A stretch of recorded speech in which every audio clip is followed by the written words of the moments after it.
24장 1절부터 우리 조금만 읽어보도록 하겠습니다.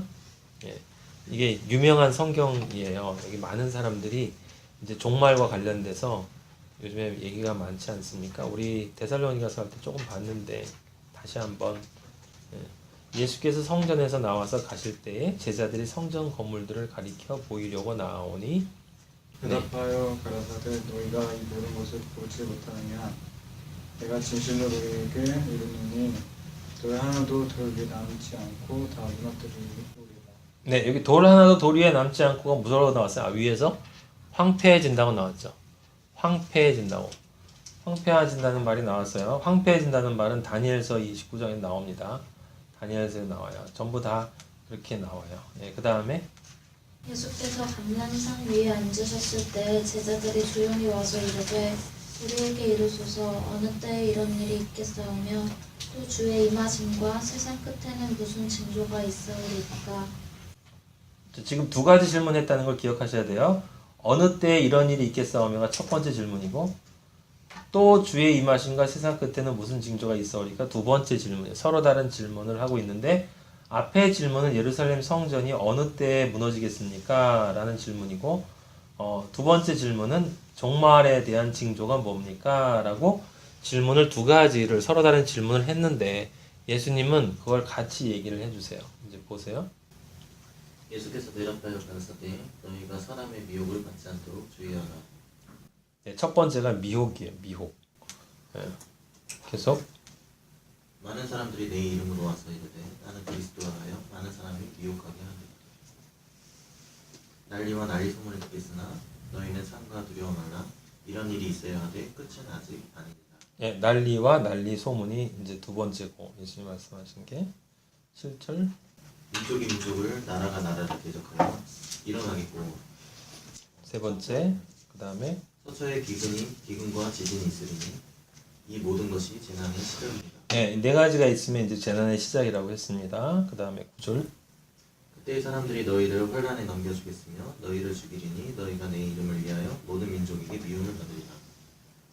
그때에 많은 사람이 시험에 빠져 서로 잡아주고 서로 미워하겠으며 거짓 선지자가 많이 일어나 많은 사람들이 미혹하게 하겠으며 불법이 성함으로 많은 사람이 사랑에 식어지리라. 그러나 끝까지 견디는 자는 구원을 얻으리라. 이 천국 복음이 모든 민족에게 증거되기 위하여 온 세상에 전파되리니 그제야 끝이라. 선지자 마지막에 이제 그 천국 복음이 온 세상에 전파된다. 그러면 끝이 온다라고 나와 있습니다. 그 다음에 그러므로 너희가 선지자 다니엘이 말한 바 멸망에 가져간 것이 거룩한 곳에 선 것을 보거든 읽는 자는 깨달을지니라. 그때에 유대에 있는 자들이 산으로 도망할지어다. 집에 있는 물건을 가지러 내려가지 말며 밭에 있는 자는 겉옷을 가지러 뒤로 돌이키지 말지어다. 그날에는 아이벤 자들과 젖먹는 자들에게 화이 있으리로다. 너희의 도망하는 일이 겨울에나 안식일이 되지 않도록 조하라. 이는 그때에 큰 환란이 있겠습니다. 창세로부터 지금까지 이런 환란이 없었고 후에도 없으리라. 그날에 감하지 아니할 것이면 모든 육체가 구원을 얻지 못할 것이나 그러나 택하신 자들을 위하여 그날을 감하시리라. 그때에 사람이 너희에게 말하되 자 여기 여러분들 이제 지금 읽으신 부분에서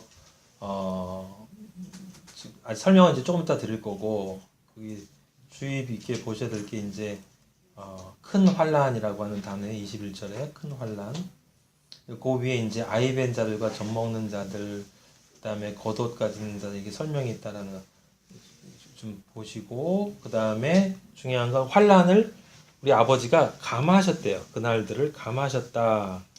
택하신 자들을 위하여 그날들을 감하셨다라는 말이 나옵니다. 네. 그 다음에 23절 마저 읽어보실래요? 그때 사람이 너희에게 말하되 보라 그리스도가 여기 있다 혹 저기 있다 하여도 믿지 말고 거짓 그리스도와 거짓 선지자들이 일어나 큰 표적과 기사를 보여도 할 수만 있으면 택하신 자들도 미혹하게 하리라. 네, 여기 큰 표적과 기사라는 것에도 표시를 해 놓으셔야 돼요. 네, 그 다음에 보라 내가 너희에게 미리 말하였느냐 그러면 사람들이 너희에게 말하되 보라 그리스도가 광야에 있다 하여도 나가지 말고 보라 골방에 있다 하여도 믿지 말라. 번개가 동편에 나서 서편까지 번쩍인 같이 인자의 인함도 그러하리라. 주검이 있는 곳에 독수리들이 모일지니라. 네, 이 문장도 좀 이상하죠? 좀 까리까리해요. 주검이 있는 곳에는 독수리들이 모일 것이니라. 네, 마저 읽으세요. 그날 29절. 환란 후에 즉시 해가 어두워지며 달이 빛이 내지 아니하며 별들이 하늘에서 떨어지며 하늘의 권능이 흔들리리라. 네. 그때에 인자의 징조가 하늘에서 모이겠고 그때에 땅의 모든 족속들이 통곡하며 그들의 인자가 구름을 타고 능력과 큰 영광으로 오는 것을 보리라. 저가 큰 나팔 소리와 함께 천사들을 보내리니 저희가 그 택하신 자들을 하늘 이 끝에서 저 끝까지 사방에서 모으리라. 무화과 나무의 비유를 배우라. 그 가지가 연하여지고 잎사귀를 내면 여름이 가까운 줄 아나니 이와 같이 너희도 모든 일을 보거든 인자가 가까이 곧 문 앞에 이른 줄 알아. 내가 진실로 너희에게 말하노니 이 세대가 지나가기 전에 이 일이 다 이루어지리라. 천지는 없어지겠으나 내 말은 없어지지 아니하리라. 그러나 그날과 그때는 아무도 모르나니 하늘의 천사도 아들도 모르고 오직 아버지만 아시느니라. 노아의 때와 같이 인자의 인원도 그러하리라. 홍수 전에 노아가 방주에 들어갔던 날까지 사람들이 먹고 마시고 장가가고 시집가고 있으면서 홍수가 나서 저희들이 다 멸하기까지 깨닫지 못하였으니 인자의 인원도 이와 같으리라. 그때에 두 사람이 밭에 있음에 하나는 데려감을 당하고 하나는 버려둠을 당할 것이요 두 여자가 매를 갈고 있음에 하나는 데려감을 당하고 하나는 버려둠을 당할 것입니다. 그러므로 깨어있으라. 어느 날에 너희 주가 임할는지 너희가 알지 못함이니라. 너희도 아는 바니 만일 집주인이 도적이 어느 경점에 올 줄 알았더라면 깨어있어 그 집을 뚫지 못하게 하였으리라. 이러므로 너희도 예비하고 있게 인자가 오리라. 충성되고 지혜 있는 종이 되어 주인에게 그 집 사람들을 맡아 때를 따라 양식을 나눠주자는 요구며. 네, 24장 44절에 거기 생각하지 못한 때, 생각하지 않은 때라는 말은 되게 중요해요. 여러분, 그거 잘 기억하고 계셔야 됩니다. 그 다음에 46절. 주인이 올 때 그 종이 이렇게 하는 것을 보면 그 종이 복이 있으리로다. 내가 진실로 너희에게 이르노니 주인이 그 모든 소유를 저에게 맡기리라. 만일 그 악한 종이 마음에 생각하기를 주인이 더디오리라 하여 동무들을 때리며 술친구들로 더불어 먹고 마시게 되면 생각지 않은 날을 알지 못하는 시간에 그 종의 주인이 이르러 어미 때리고 외식하는 자의 밭을 유래에 거하리니 거기 슬피 울며 이갈미 있으리라. 네, 그러면 24장 전체를 지금 봤습니다. 여러분, 마태복음 24장은 많이 저도 그렇게 생각을 많이 했었고요. 옛날에 아직 진리를 모를 때 오역이 많이 되고 있는 부분인데 가장 큰 특징을 여러분이 기억하시면 돼요. 뭐냐면 적그리스도의 특징이 뭐냐면 바꿔 얘기하면 우리가 위에서 말한 것처럼 강도의 굴혈을 만든다고 하지 않았습니까? 강도의 굴혈. 하나님을 죽이고 하나님의 말씀을 도적질해서 거짓으로 판매하는 자들이 그게 강도예요. 강도. 네, 강도.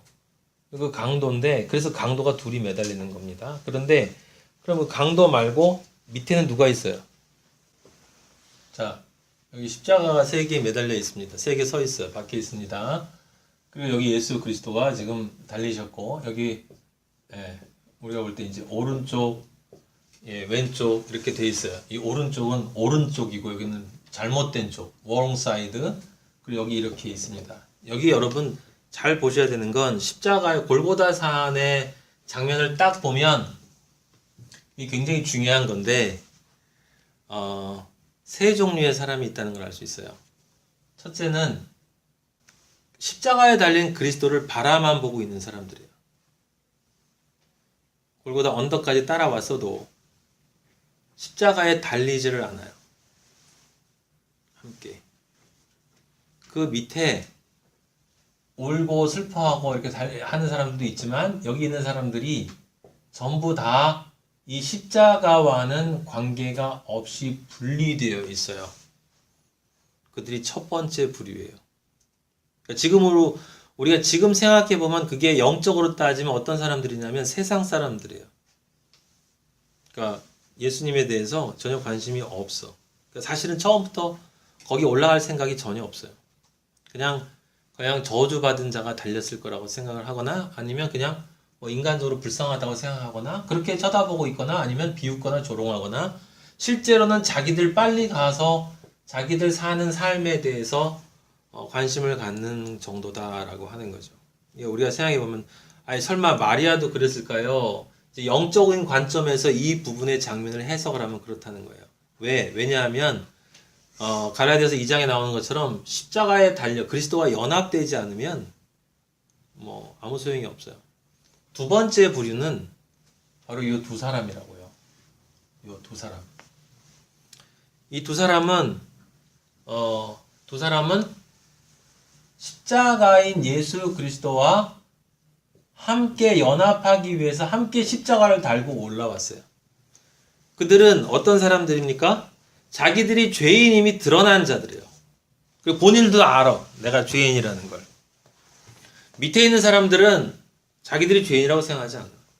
거기 달려야 될 이유가 없다고 생각해요. 자기들 스스로 분명하게 십자가 위에 있는 골고다에 있는 새 존재와 나를 분리시키는 사람들이 밑에 우글우글우글우글 구데기처럼 그러고 있고, 그 중에 그나마 나는 그래도 십자가에 함께 달려보겠다고 올라와 있는 존재가 둘이 있는데, 그 중에 한 존재는 이 십자가에 연합을 한다고 하지만 함께 옆에 있었음에도 불구하고 연합을 하지 못하고 있어요. 그리고 연합을 하지 못하는 이유는 여기 올라와서 분리가 1차로 되어졌지만 여기 이 땅에 대한 미련이 남아있기 때문에, 그래서 이 존재를 아무리 들여다봐도 보이지가 않는 거예요. 보이지가 않으니까 당신이 그리스도만 한번 내려와 봐. 지금 그 말은 이 사람이 안 올라왔다는 증거야. 십자가에 달리는 척은 했고 올라왔지만 그는 분명히 세상 사람들이 아니라 기독교인인데 예수 그리스도와는 연합하지를 않아. 그리스도인의 능력의 경건의 모양은 분명히 있는데 능력이 없어요. 그는 여기와 떨어질 수가 없어. 이게 너무 아쉬워. 그래서 자기 죄가 드러났음에도 불구하고, 내가 죄인이라는 고백을 하면서도 불구하고, 그 내면 깊숙한 곳에 아직도 나는 의인이라는 생각이 가득해요. 어떤 식으로든 나는 구원받을 수 있는 존재라는, 나는 그래도 뭔가 특별하다는 생각이 계속 드는 거예요. 그래서 분명히 여기 떨어져서 올라와 있는 것 같은데 실제로는 이 사람은 여기를 떨어져 올라오지 않은 사람인 거예요. 사실 이 십자가는 삭제된 거예요. 아버지로부터 삭제됐어요. 그 두 번째 사람이에요. 이 세상에 있는 교회는 이런 사람들로 가득 차요. 있어요. 전 분명히 이야기했습니다. 그 다음에 세 번째 부류가 이 사람이에요. 바로 우리가 되고 싶어하는 그 사람. 이 사람은 처음에 우리가 마태복음 전에 읽었었죠. 마태복음에 참 성경이 너무 재밌는 게, 마태복음에 보면 십자가에 달린 두 강도도 마찬가지로 예수를 조롱했더라, 욕했더라라는 구절이 마태복음 보면 나와 있어요. 뒤에 보면 24장인가 보면 27장인가 25장인가 보면 나와 있어요. 무슨 얘기냐면 자기도 여기 똑같이 올라왔었지만 처음에는 이 존재와 똑같아. 여기를 벗어나질 못해. 그래서 욕했어요. 예수를 욕했는데 자기가 욕한 그 존재로부터 용서의 소리가 터져 나오는 걸 들었죠. 알지 못합니다. 아버지 알지 못합니다. 용서해 주십시오. 라고 하는, 저들은 자기들이 무슨 짓을 하지 모릅니다. 용서해 주십시오라는 그 용서의 소리가 터져 나오는 것을 들었어요. 그때 어떤 이유에서건 얘도 들었고 얘도 들었는데 얘는 이걸 들었고 얘는 이걸 안 들었어. 듣고 싶어 하지 않았기 때문에, 황폐해져 있었기 때문에. 듣고 처음으로 진짜 자기가 죄인인 걸 깨달은 거죠.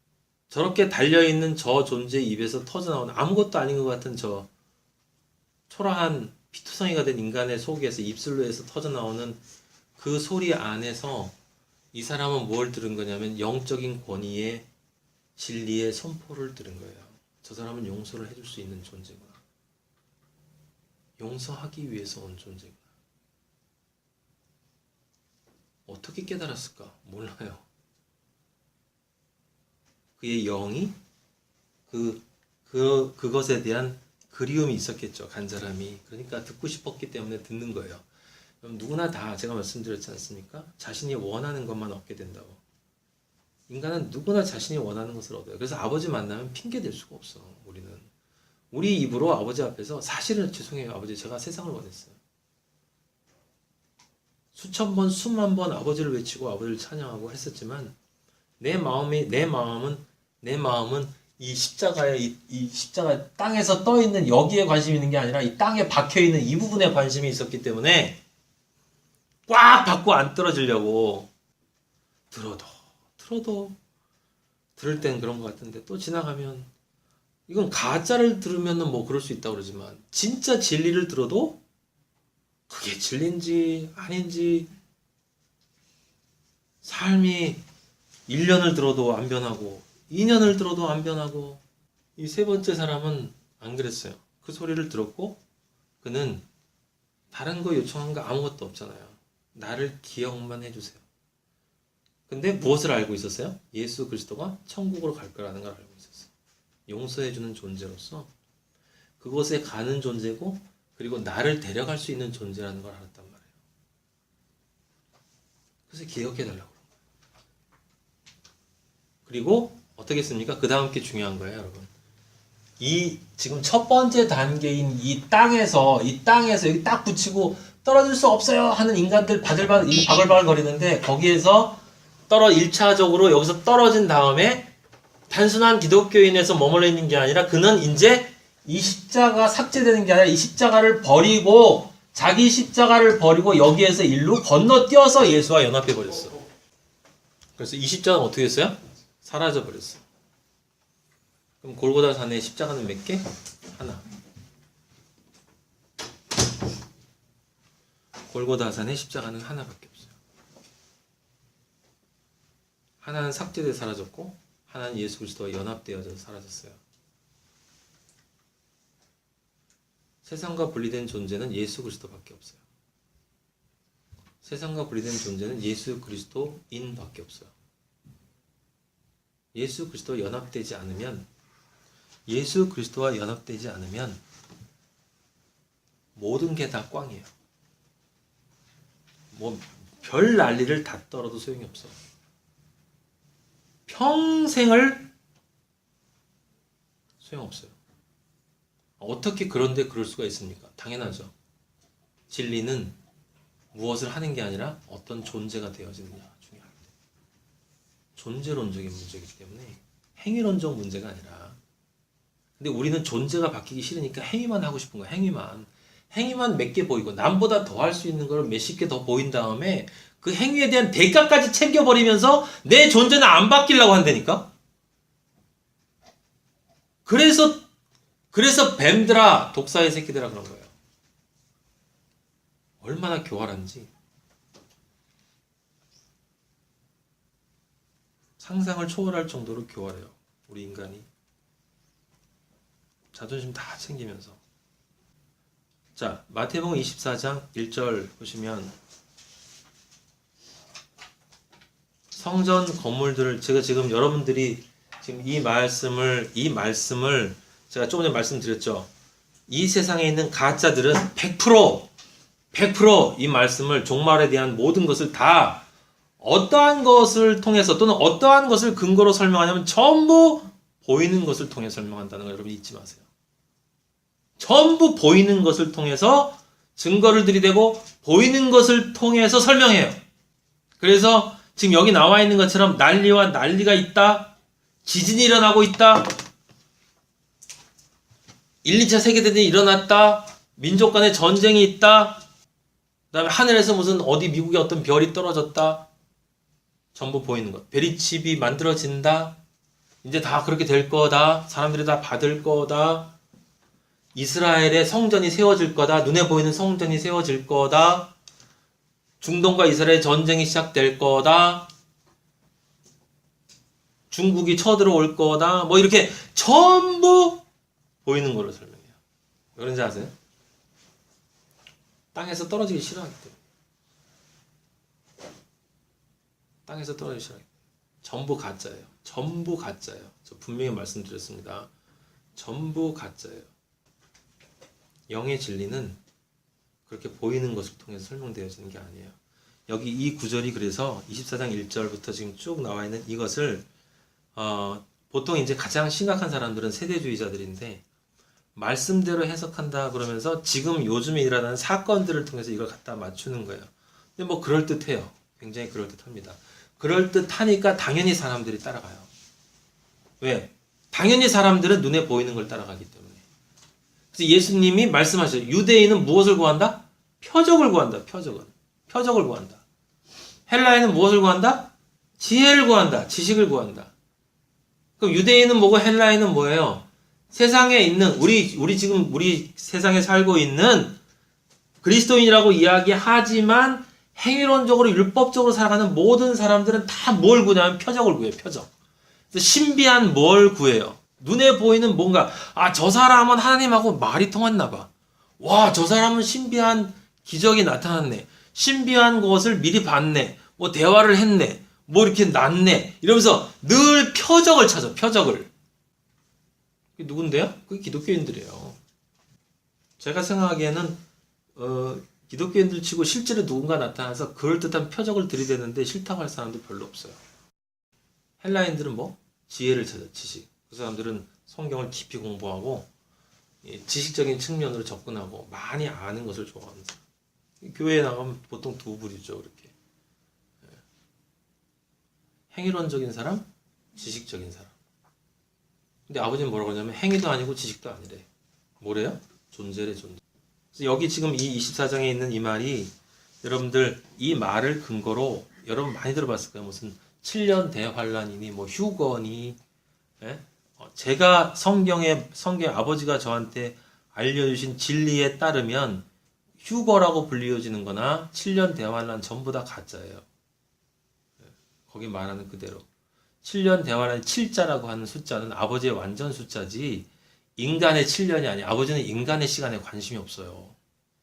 제가 처음에 말씀드렸잖아요. 아버지는 인간의 시간을 창조하신 적이 없어요. 아버지는 변화를 창조하시지. 변화의 시작과 변화의 끝이 있는데 그 변화의 알파와 오메가를 주장하실 뿐이지 아버지는 그냥 시간을 만들어 놓은 게 아니라 그냥 계절이 계속 바뀌어라. 계절아 계속 바뀌어라. 똑같이 바뀌어라. 왜 계속 바뀌어라? 왜냐하면 한 번 바뀌고 끝나면 구원받을 사람이 없잖아. 너희들은 일단 계속 바뀌어져. 너희들은 계속 돌아가고 그 사이에 태어난 인간들이 내가 원하는 방식으로 하나님의 아들이 되어져서 그들의 숫자가 채워질 때까지는 너희 세상은 계속 돌아가야 돼. 똑같이 아침 저녁 밤 봄 여름 가을 겨울 이렇게 계속 돌아가야만 이것이 된다. 이렇게 되어지는 것이죠. 그 변화를 창조했는데 이 인간들이 자기 선악과를 따라가다 보니까 바빠졌잖아요. 바빠져서 그 변화를 쪼갠 다음에 거기다가 시분초 만들어 놓고 그거 시계라고 만들어 놓고 그게 몇 년 해놓고 자기들이 만들어 놓은 7년 연을 만들어 놓은 다음에 그게 하나님이 7년 하니까 하나님의 7년이라고 그게 자기들이 알고 있는 자기들이 만든 7년이 하나님의 7년이래요. 하나님은 인간의 7년에 관심 없어요. 하나님의 7년은 7의 완전한 7의 기간이라는 뜻이에요. 변화의 기간. 완전하게 아버지가 원하시는 것을 이루어지게 될 그 기간이 7이에요, 7. 왜냐하면 아버지는 완전하신 분이고 완전의 숫자는 7이기 때문에 아버지는 7로 이루시기 때문에 그래서 우리가 배운 구원의 단계도 7단계였지 않습니까? 7단계. 예?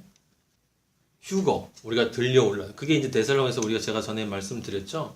나팔 소리와 함께 우리가 공중에 들려 올려져서 하늘에서 구름 가운데에서 예수님과 만날 거라고. 그러니까 사람들이 그렇게 생각하는 거예요. 그러니까 우리가 이렇게 뚝 떠올려져 영화도 많이 만들어요. 미국 사람들이 그런 거 많이 하잖아요. 어리석은 얼치기들이 그 만들어 놓은 게 그게 신학이라고. 영화 같은 거 보면은 이게 휴거 보면 이렇게 사람들이 막 했는데 갑자기 한 사람이 사라졌어. 그래서 그 사람 쭉 공중에 올라가고 구름에서 예수님을 만나고 사는 사람은 이렇게 밑에 있고. 성경을 영어로 읽는다는 사람이 그건 또 그렇게 육으로 읽습니까? 이렇게 공중에서 뚝 올라가지고 이렇게 예수님 반갑습니다 이렇게 만납니까? 공중으로 들려 올려진다는 건 뭐예요? 땅에서 들림을 받은 존재가 누군데? 예수 그리스도 어디로 들려 받았는데요? 십자가로. 구름 가운데는 구름은 뭐라고요? 십자가의 영광을 상징하는 거라고 그랬잖아요. 그 구름은 분향단에서 성소에서 지성소로 들어갈 때 하나님 아버지 앞에서 나를 가려서 내가 들어가서 대제사장이 1년에 한 번 지성소 들어가는데 지성소 들어가면 아버지가 보인단 말이야. 아버지가 나를 보면 죄밖에 안 보이기 때문에 난 죽어. 난 죽는단 말이죠. 근데 그렇게 들어가기 전에 대제사장이 어떻게 하냐면 저기 제단에 있는 불을 가지고 향을 가져다가 그거를 분향단 그 성소 막 끝에 있는 분향단에다가 그 향을 가지고 예수 그리스도의 십자가의 향을 그 제물을 바쳤던 예수님의 제물을 바쳤던 그 십자가의 불을 가지고 가서 심판의 불을 가서 이렇게 태운단 말이에요. 그래서 태워서 예수 그리스도가 십자가의 향기를 이렇게 쭉 연기가 나서 그 다음에 내가 들어가면 그 연기를 통해서 내가 안 보인다. 그럼 너는 산다. 그 성경에 나와 있다. 레위기에. 그게 구름이에요. 십자가의 영광. 무슨 소도공처럼 구름 타고 오시는 게 아니라 십자가의 영광 중에 예수 그리스도가 임하시는데 그때 우리는 땅에서 들림받는다는 얘기는 세상에 있는 믿지 않는 사람들과 온전히 분리되어져서 예수 그리스도와 우리만이 영광 중에 만나게 된다. 그게 하늘에서건 실적 공간적으로 하늘에서 이 땅에서건 저는 하늘에서라고 생각하잖아요. 여기서 만나겠죠. 예수님 오실 거예요. 오시면 살아있는 우리들은 만나게 되겠죠. 들림 받는다라는 건 하늘로 이렇게 들리면서 저기서 공중에 어떤 것을 만난다는 게 아니라 영광스러운 존재로 변화되어진다라고 하는 것을 뜻하는 것이죠. 그거가 휴거예요. 7년 대환란도 없고 좀 이따 대환란 제가 말씀드릴 텐데 그래서 여기서 지금 대환란을 또 7년 대환란 끊어가지고 또 3년 반 끊고 3년 반 전 3년 후 3년 해가지고 그 사이에 무슨 전쟁이 있고 뭐 해서 얼마나 말들을 그렇게 만 전 옛날에 그런 정말 신실하신 분이 그걸 가지고 설교하시는데 너무 그럴듯한데 뭔가 좀 이상해. 계시록 4장부터 갑자기 얘기가 이상해지는데 그래도 모르니까 그냥 들었었어요. 그러면 전혀 성경을 모르는 사람들이 그런 얘기를 들으면 무슨 생각을 하겠습니까? 당연히 상상하는 거 이렇게 지진이 일어났지 그래. 미국에서 무슨 일이 일어났대. 와 정말 시끄러워. 제가 아는 가까운 분도 그렇게 얘기하시거든요. 정말 말세가 멀지 않았다고. 조금 있으면 예루살렘에 성전이 지어질 거라고. 그게 에스겔 성전, 제3성전 얘기하는 건데 에스겔 성전은 제3성전, 이 성전 얘기하는 건데 새 예루살렘 성전 그걸 이해를 못하니까 아버지가 눈에 보이는 모든 가시적인 것은 사라져야 된다. 영으로 살리는 것은 영이다 그랬는데 살리는 것은 영이다. 영은 보이지 않는 건데 살리는 것은 영이다 그랬는데 죽이는 것은 육이다 그랬는데 육이 살리는 거래. 그래서 계속 눈에 보이는 육만 찾아요 사람들이. 표정만. 어쩜 그렇게 성경에 예언한 그대로 움직이고 있는지 24장 1절 보세요. 예수께서 성전에서 나와서 가실 때 제자들이 성전 건물들을 가리켜 보이려고 나오니 자, 이 말을 어떻게 이해할 수가 있겠습니까? 여러분 이렇게 이해할 수 있어요. 우리는 실제 우리가 그리스도의 성전이 되어지지 못한 상태에서도 마치 우리가 성전이 되어진 것처럼 예수 그리스도에게 자랑할 수 있다는 거죠. 제가 얼마나 아버지를 잘 믿는지 저를 보세요 아버지.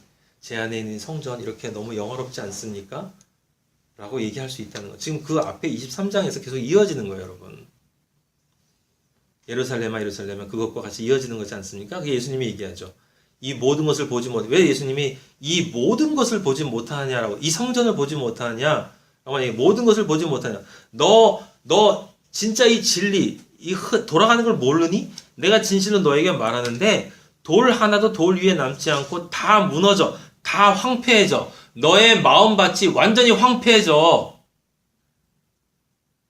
어떻게 되면? 그리스도를 나를 보지 못하면. 좀 같은 얘기죠? 예? 23장 지금 전혀 다른 방식이 예수님이 지금 전혀 다른 방식으로 얘기하는 것처럼 보이지 않습니까? 예수님이 근데 뭐라고 그랬냐면 갈만산에 가셨을 때 제자들이 물어봤어요. 눈에 보이는 성전이 언제 무너지고 말세에는 어떤 일이 났습니까? 예수님은 그걸 따로 분리해서 얘기를 하지 않으세요. 그냥 예수님이 하시고자 하시는 말씀을 얘기해요. 왜냐하면 제자들은 늘 정신없는 말을 하기 때문에 예수님은 그냥 정신 있는 말을 해주세요. 24장 4절에 보면 사람의 미혹이 있다. 많은 사람이 내 이름으로 와서 이르되 예수 그리스도 이름으로 와서 이르되 나는 그리스도라 하여 이 말을 또 나는 그리스도라 하여 많은 사람을 미혹하리라.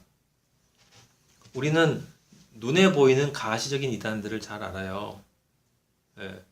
내가 그리스도다, 내가 재림 예수다, 내가 하나님이다.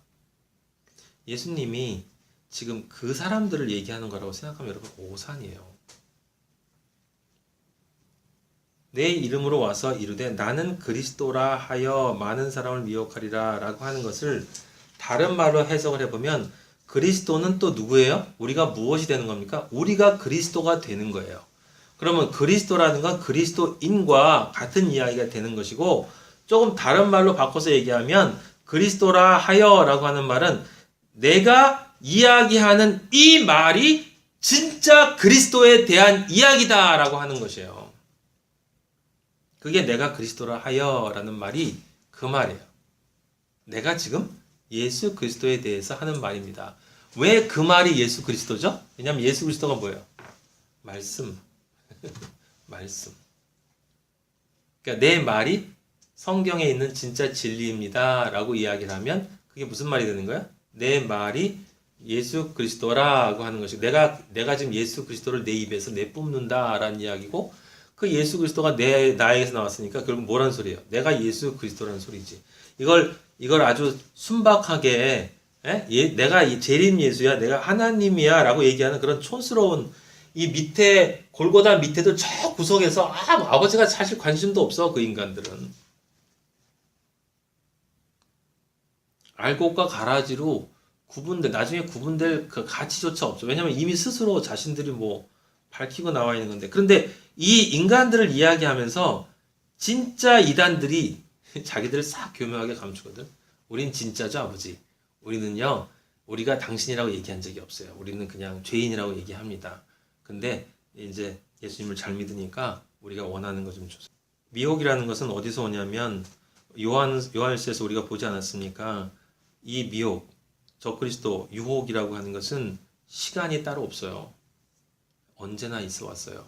말세 때 예수님이 올라가신 이후에 말씀으로 성령으로 내려와서 말씀으로 성경에 의해서 말씀으로 이제 존재하시고 성령에 의해서 해석되어지는 그때부터 늘 내가 그리스도다. 내가 전하는 게 진짜 그리스도다.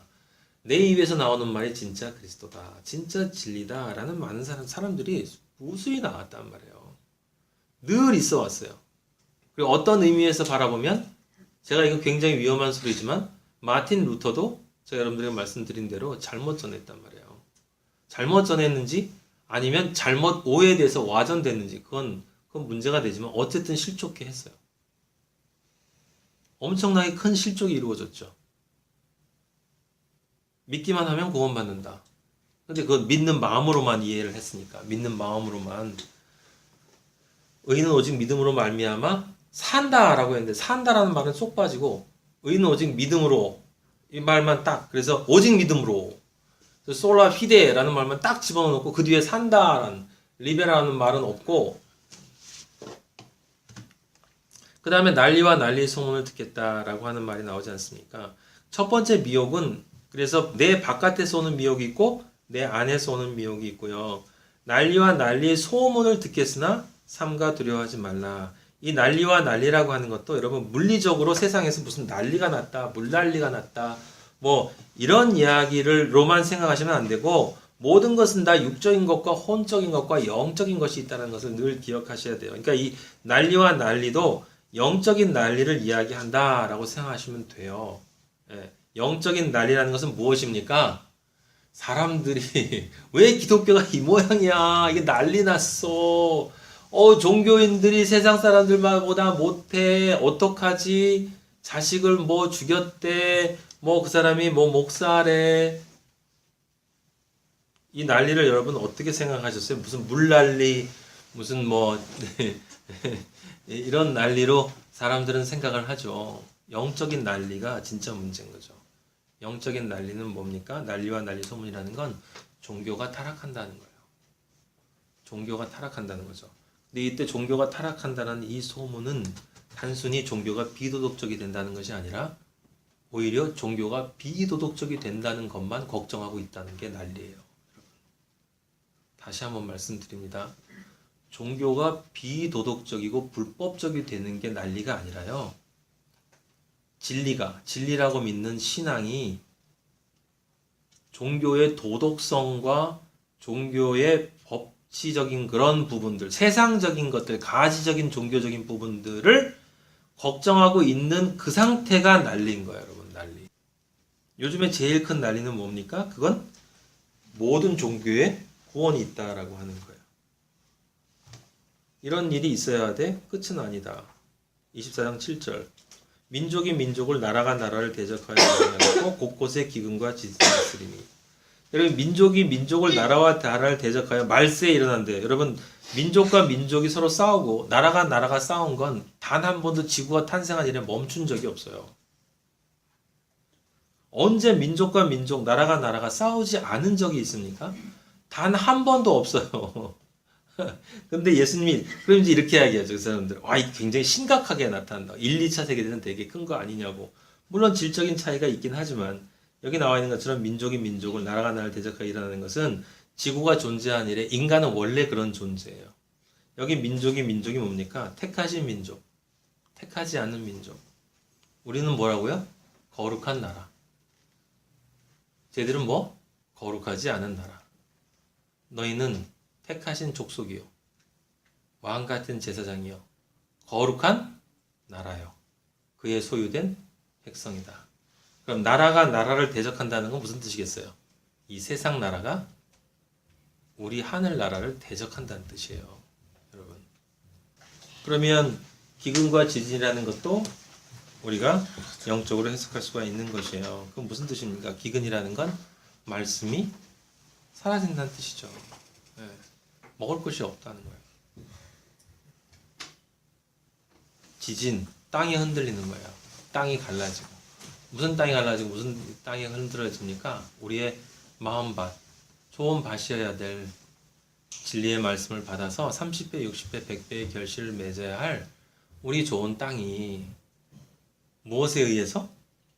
태적에 의해서 유혹과 미혹과 난리와 이런 것들에 의해서 우리가 신앙을 지키기가 힘들어진다고요.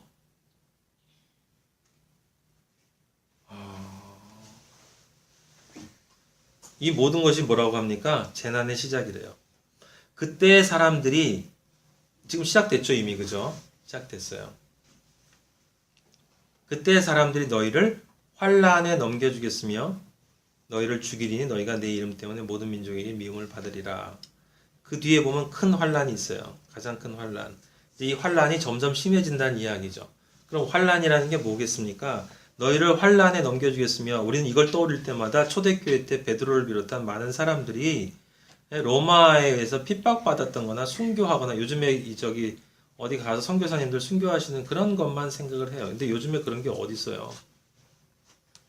여러분, 이 환란은 바로 이 세상의 환란이에요. 아버지를 보지 못하게 완전히 만들어 놓은 이 세상. 어디를 봐도 진리의 말씀만 오롯이 순결하게, 순수하고 정결하게 진리의 말씀이 서 있는 곳이 없고, 정말 아버지 앞에 마리아로 바로 정결하게 서서 아버지만 바라보는 그런 그리스도인들이 없어요. 본받을 만한 사람들이 없어요. 아버지로부터 떨어질 수밖에 없게 됐어요. 방주에서 떨어져서 그 하늘의 말씀과 세상 말씀이 섞여버린 그 죽음의 물에 빠질 수밖에 없는 상황. 노를 저어서 이 40년 광야의 강을 건너야 하는데 도저히 건널 수가 없어요. 왜요? 말씀이 없기 때문에. 진리의 말씀에 관심 있는 사람도 없고 사탄이 이렇게 만들어 놓은 거죠. 그게 우리가 환란에 넘겨진 거고, 우리를 죽인다는 것은 무엇이겠습니까? 우리의 영혼을 죽이는 거 아니겠습니까? 어떻게 죽여요? 아버지와 우리를 분리시키죠. 그래서 너희가 내 이름 때문에 모든 민족에게 미움을 받으리라. 여기 재밌지 않습니까? 모든 민족이래요. 민족이 24장 7절에 보면 민족이 민족을인데 여기는 모든 민족이에요.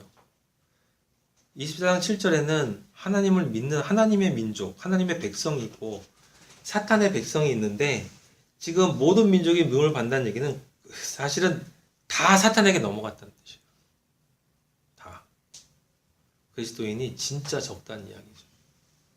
소수만 그 성경이 구약에서도 끊임없이 무슨 단어를 써요? 렘넌트, 남은 자, 남은 자, 남은 자, 7천, 칠로 아버지가 완전하게 하실 충만한 숫자 7천.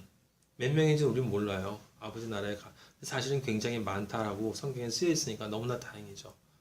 감히 인간이 셀 수도 없는 수많은 사람들이 큰 환란에서 나오는 장면이 나오지 않습니까?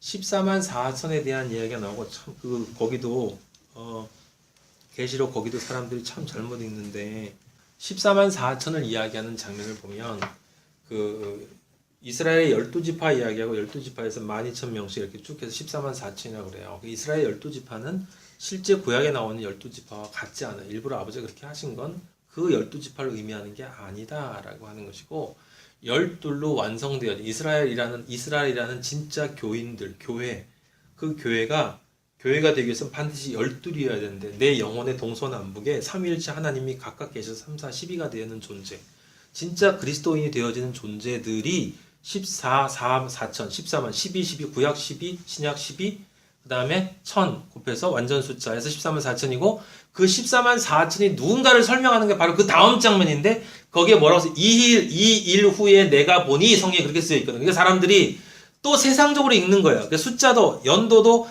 이번에 보고 다음에 보고 그러면 이번과 다음이라고 자기들 시간으로 생각하고 이 일 후에 그러니까 이 일이 끝나고 또 이 일로 생각하는 거예요. 그게 아니거든요. 여러분 사람이 어떤 이야기를 할 때 자 여기 봐봐 이게 이거야 라고 잘 못 알아듣겠니? 그럼 자 이거 봐. 같은 건데 이렇게 설명해 줄게. 그럼 이 사람이 이 일을 이걸 보고 나서 이걸 또 보니 그러면 시간적으로는 이 다음이 되지만 다른 얘기가 아니라 같은 거를 설명해 준단 말 오해하지 말라고. 얘들아 14만 4천이라는 그 너희들이 생각하는 그 엉터리 숫자 14만 4천 명. 야 그러면 14만 9,999가 아니고 왜 14만 4천 14만 한 명이 아니고 왜 하필이면 14만 4천이겠어. 이 멍청한 것들아 생각 좀 마라. 그러지 말어 라고 해서 그 다음에 2일 후에 내가 보니 감히 셀 수 없는 수많은 무리들이 종려함을 들고 여호와를 찬양하면서 나오는 장면이 나온단 말이에요. 계시록에. 그게 우리들이에요. 그 안에 우리가 있는 거죠. 반드시 있어야 되는 거죠. 절대로 없으면 안 되는 거죠. 거기에. 왜? 꼭 일어날 일이니까. 너희를 죽인다라는 말이에요. 무슨 말입니까? 하나님 아버지로부터 끊어지게 만든다. 그 위에서 뭐라고 표현한 거예요? 그게 황폐하게 만든다라는 뜻이거든요. 내 안에 성전이 돌 위에 돌 하나도 남겨지지 않고 내가 성전을 지어야 되는데 내 안에 돌 하나도 돌 위에 남겨지지 않았다는 건 예수 그리스도가 내 머릿돌이 돼서 내 안에 성전이 지어져야 되는데 내 머리가 없어. 그러니 어떻게 성전을 지을 수가 있겠냐 이 말이죠. 그래서 모든 민족이 미움을 받는다는 것은 무슨 소리예요? 네, 만나는 사람마다 하는 얘기는 다 심지어 기독교인들도 너무 심하게 믿지 마라. 그건 아니야. 다 사이좋게 좀 지내면 좋지 않니? 이 10절 그때 많은 사람이 어떻게 돼요? 결국은 그것 때문에 실족하게 된단 말이에요. 실족하게 돼서 서로 잡아주고 서로 미워해. 서로 잡아준다는 얘기 모르겠어요. 자기도 모르게 내가 아버지로부터 끊어가지고 사탄에게 갖다 준다니까? 그게 서로 미워하는 거거든. 사실은 자기는 사랑한다고 생각해. 내 자식 새끼 사랑해야지. 그래도 세상에 먹고 살아야 되는 게 있는데 직업도 가져야 되고 결혼되고 집도 지어야 되는데 야 너무 심하게 믿지 말고 이렇게 정도껏 야 아버지가 사랑하시는데 다 사랑하시지 않으시겠어? 그러니까 정도껏 믿고 그 다음에 나머지 것도 잘해 라고 하는 그게 뭐예요? 잡아주고 미워하는 거예요.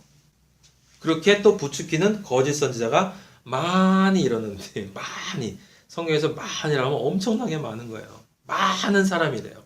미혹하게 하는데 그게 바로 불법이에요. 불법이 성한다. 이게 디모데후서에서 바울이 얘기했던 바로 그거고 마태복음 25장 지금 24장 15절에 보면 바로 거기다 멸망에 가증한 것이 나오거든요. 불법이 성함으로 많은 사람의 뭐라고 써있어요? 그 다음에 사랑이 식어지리라 그랬잖아요. 사랑이 식어지리라 요 말이 그대로 디모데후서 3장 1절에 나온단 말이에요. 디모데후서 3장 1절에 바울이 지금 여기 24장 마태복음 24장에 나와 있는 이것을 그대로 풀어준 게 제가 저번에 여러분들에게 설명드렸던 디모데후서 3장 1절이에요. 거기 보면 너는 이것을 알라 말세라는 건 바울이 있었던 그때부터 이미 그때가 말세예요. 천년이 아버지가 생각하시는 그 오순절 성령이 오시는 그때부터 예수 그리스도께서 재림하실 때까지가 저기 말세인데 예? 또는 예수님이 승천하신 이후부터 이때까지가 말세고 뭐 어쨌거나 그 기간이 전체가 말세예요. 그 말세에 고통하는 때가 이르는데 누가 고통해요? 그리스도인이 고통하는 거죠. 뭐. 사람들이 자기를 사랑하며 돈을 사랑하며 자랑하며 교만하며 제가 이거 다 여러분들한테 해석을 해드렸어요. 자기를 사랑하며 이 자존심이라는 거, 돈을 사랑하고 자기의 자랑하고 교만하며 비방하며 시기, 부모의 아버지를 교역하고 그러니까 당연히 감사하지 않고 세상과 혼합되어져서 거룩하지 않고 그렇게 살아가면서도 무정하고 감각이 없어. 그렇기 때문에 원통함을 풀지 못해. 영혼의 고통이 있는데도 그 영혼의 고통을 모르니까 그 영혼의 원통함을 풀기 위한 강구가 없어. 부르짖음이 없어. 오히려 모함해. 진리를 진리가 아닌 것처럼 막 모함해요. 그리고 가짜를 진리라고 얘기하고 그 거짓 증거하는 거예요. 모함하는 게 거짓 증거하죠. 그러니까 절제하지 못하는 거예요. 절제하지 못하는 건 뭡니까? 세상을 사랑하는 거예요. 사납다. 진리를 대적하는 거죠. 그 세상을 사랑하는 게 그 앞에까지 하는 모든 것이 진리를 대적하는 게 그 사나운 거예요. 그래서 선한 것을 좋아하지 않는다는 건 뭡니까? 결국 진리로 나아가는 것에 대해서 무관심해. 그러니까 배신한다. 그 말이 배도예요. 그게 배도. 데살로니가서에 나와 있는 말세에 먼저 배도가 있다. 배도가 여기 지금 예수님이 말씀하신 것처럼 모든 민족이 너희를 대적한다라고 할 때 너희라고 하는 것은 진짜 그리스도인들인데 그리스도인들은 소수인데 그들을 대적한다는 얘기는 나머지는 전부 다 배도한다는 건데 그들은 배도한다고 생각하지 않고 배도한다라는 거죠. 그렇기 때문에 예수님 앞에 가면 아주 자신있게 얘기하는 거예요. 아버지 이름으로 내가 무엇을 했는데요. 아버지 이름으로 내가 병도 고치고 아버지 이름으로 내가 기독도 행하고 아버지 이름으로 사람들한테 전도도 하고 아버지 이름으로 내가 얼마나 많이 했는데 근데 아버지가 딱 한마디 하시죠. 불법을 행하는 자들아. 그 불법이라는 게 뭐예요? 내가 너한테 뭐 하라고 그랬니? 되라고 그랬지. 내가 너한테 뭐 하라고 그랬니? 하는 거 괜찮아. 하지만 먼저 뭐가 되라고 그랬어? 내 아들이 되라고 그랬잖아. 내 아들이 되라고. 보이지 않는 네 안에 성전을 짓는 그 일이 제일 중요한 일인데 너는 그 일은 하나도 하지 않고 바깥으로 사람들에게 보이는 일만 잔뜩 하고 왔구나. 이 불법을 행하는 자야. 내게서 떠나이. 근데 그걸 누가 하는 거예요? 이렇게 사람들이 세상을 사랑하는 사람들 여기 십자가에 이쪽에 걸쳐 있는 요 사람이 자기도 그리스도인이라고 그러면서 하나님한테 내려와 보라고. 하나님이시잖아요. 그럼 제 기도 들어주세요. 내려와 보세요. 그럼 내가 잘 믿을게요. 표적을 보여주세요. 표적을 보여주세요. 이 사람 표적 보였어요? 아니요. 날 기억해달라고 그랬어. 기억해달라고. 존재가 바뀌었기 때문에 말이 달라지죠. 바라는 게 달라지죠. 마음이 완전히 바뀌어버렸기 때문에 존재가 바뀌니까 원하는 게 달라지고 말이 달라지고 사람이 달라졌어. 사람이. 이제 예수가 보였다는 말이에요. 이해되시죠?